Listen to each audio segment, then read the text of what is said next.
One of the most important things to think about in plastic surgery is the ladder of interventions. And this is this concept that we want to do the least needed to get the greatest possible result for a given patient.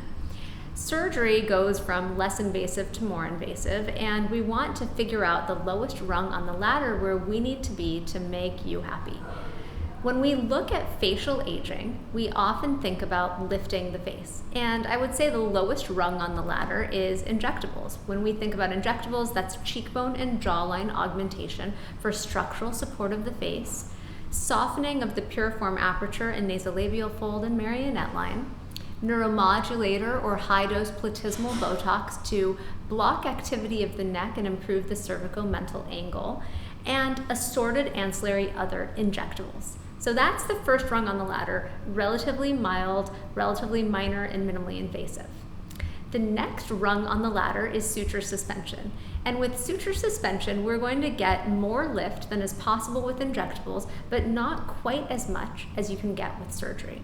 And suture suspension is a beautiful technique for lifting in a deep structural way the brow region, the mid-face region, the jowl region, and the neck region. So any or all of these possible interventions can improve the lift of the face. The final rung on the ladder of intervention is a surgical facelift. And a surgical facelift combines a lot of what is possible with the less invasive techniques. In surgery, we think about a multi-vectored, deep substructural lift. And what that means is we look at each component part of the face and think about how to put those components of facial aging together. So for the mid-face, we're lifting the SMAS vertically.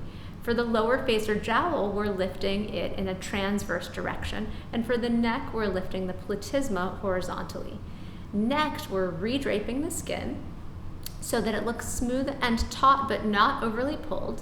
And finally, we're using autologous fat grafting to soften little areas that we might think about softening with filler. So that's how I think about the ladder of interventions. Our decision-making in plastic surgery is going to depend on not only your anatomy, but also your goals, your downtime, and your worldview. Where do you want to be on the ladder? And that's something that we'll talk about in detail during your consultation.